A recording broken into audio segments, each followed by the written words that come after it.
Très souvent, donc, avec ces délibérations cadres, d'axes politiques, stratégiques, etc., d'intentions pour le futur, il y a souvent un énorme remplissage répétitif. D'ailleurs, je signale qu'on retrouve pour la Maison de l'International et pour les axes politiques de l'action internationale des copier-coller de textes, et en même temps, il y a là-dedans un salmigondis de vos marottes, de votre idéologie, le tout dans une écriture inclusive que nous affectionnons particulièrement. Alors, en réalité, tout ça sur le fond, c'est extrêmement lourd, besogneux, compliqué, pour répéter à satiété la même chose, hein. La transition, les transitions, les discriminations liées au genre, à l'orientation sexuelle ou à l'identité de genre, l'accueil des migrants.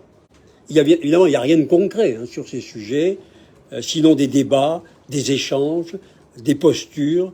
Et je voudrais, citer cette phrase qu'on retrouve tout le temps, là, dans la continuité de l'année événement capitale verte européenne, tracer une perspective aussi lucide qu'ambitieuse à l'échéance de 2040 pour la co-construction d'un futur collectif et désirable, socialement juste et environnementalement soutenable à l'échelle locale comme internationale.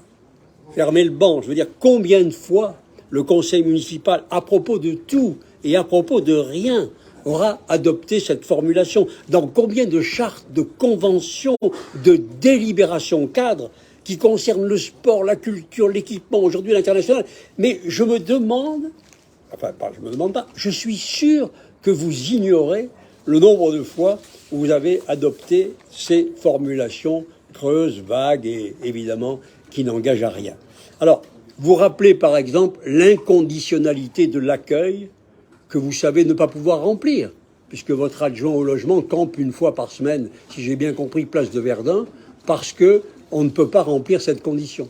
Alors, qu'est-ce qu'une inconditionnalité à laquelle on ne peut pas faire face?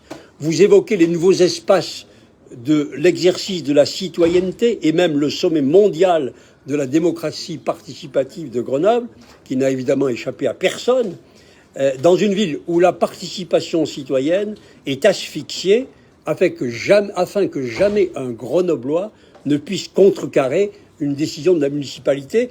Et vous venez encore de le prouver en répondant au CCI sur le comité de liaison des unions de quartier en début de séance. Mais ce que je veux souligner ici, c'est que, comme tout ce que vous présentez de ce type, il y a beaucoup d'immodestie et beaucoup de verbiage.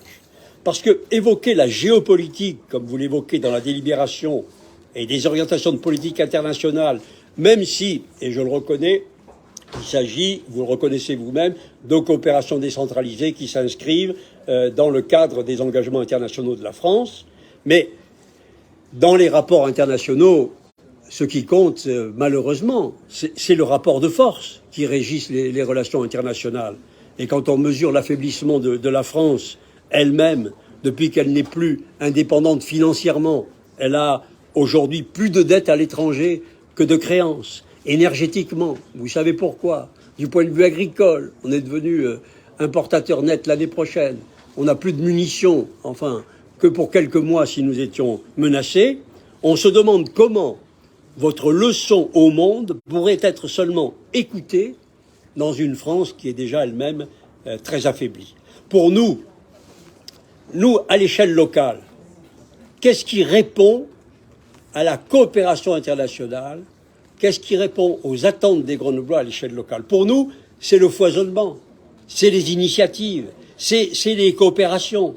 Alors que vous voulez contrôler, encadrer, idéologiser. En réalité, la délibération cadre, si on la lit bien, elle a cet objet. Parce que comme avec la culture, comme avec tout, il s'agit de pouvoir écarter tout ce qui ne vous ressemble pas. Car les chantres de la diversité se limitent très souvent à eux-mêmes. Alors, n'importe qui, par exemple, qui peut être désormais, comme n'étant pas assez inscrit dans la transition telle que vous la définissez,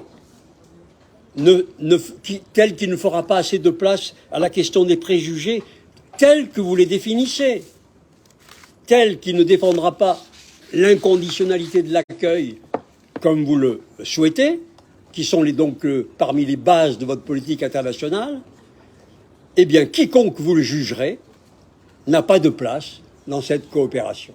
Je trouve que cette exclusion a priori, cette idéologisation a priori, réduit. Vous réduisez.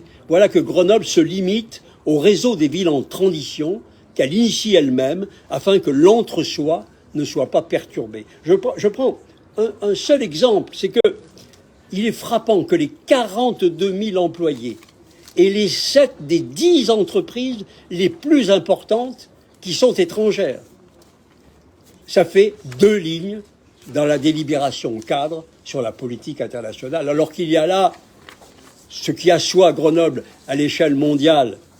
C'est sa recherche, c'est son université, c'est son industrie. C'est pas le sommet mondial de la démocratie participative dont personne ne connaît l'existence. C'est donc vraiment sur ces bases-là sur lesquelles il faut s'appuyer pour que Grenoble soit représentée à l'extérieur, pour qu'elle ait des ambassadeurs et qu'elle reçoive également les apports de l'extérieur. Nous nous opposons, nous, à ce que vous définissez comme orientation politique, parce que ce sont des carcans. C'est une bureaucratie. Nous pensons que les coopérations décentralisées, elles doivent être les plus libres possibles. Il faut faire confiance à l'échange lui-même pour que la connaissance réciproque progresse. Parce que vous n'avez pas le monopole du bien. D'autres, à travers le monde, peuvent vouloir l'atteindre par d'autres moyens que les vôtres. Il y a quelque chose de paternaliste, un esprit colonialiste à définir seul la société de 2040 et à prétendre l'imposer au monde, comme si, dans toutes les autres sociétés, dans tous les autres pays, il ne surgissait pas des idées et des initiatives qui valent les nôtres et qui n'entrent pas dans les carcans que vous définissez. Faites entrer la tolérance dans vos pratiques. Cessez d'interdire, d'exclure en fonction de vos préférences. Je pense en particulier, et ça a été dit à juste titre, à notre jumelage avec Rehovot, que mon équipe avait initié en 1984, avec laquelle vous avez décidé de cesser toute relation institutionnelle. Eh bien, je vais vous dire qu'en la matière, vos jugements lapidaires pour écarter telle coopération, en accepter d'autres, avec moins de vigilance pour d'autres, parce que si on entrait dans les détails, on verrait bien que tout cela se discute, eh bien, ils n'ont pas de place à l'échelle des collectivités locales, sans évoquer même la politique internationale, la position de la France dans le conflit israélo-palestinien. Ce n'est pas la peine ici de l'évoquer, c'est pas le lieu, et la France a peu de moyens dans ce domaine, on imagine le conseil municipal de Grenoble. Inutile de perdre son temps. Alors, je voudrais terminer par un détail, mais qui, après notre débat budgétaire, et au milieu de toutes ces considérations sur l'humanité de votre politique, éclaire le réel auquel toutes vos politiques nous conduisent.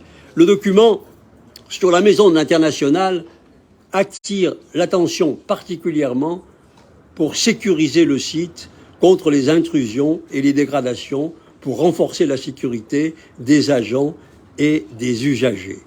Ça répond à ce que je disais tout à l'heure sur le compte administratif. On se demande bien pourquoi ces sujets se posent à Grenoble avec de plus en plus d'acuité, avec une municipalité qui prétend, en la matière, exposer son modèle. Avant de prétendre imposer votre modèle aux autres, veillez d'abord à ce qu'il fonctionne bien pour les Grenoblois. Il sera un modèle pour ceux qui y vivent et pour ceux qui y viennent.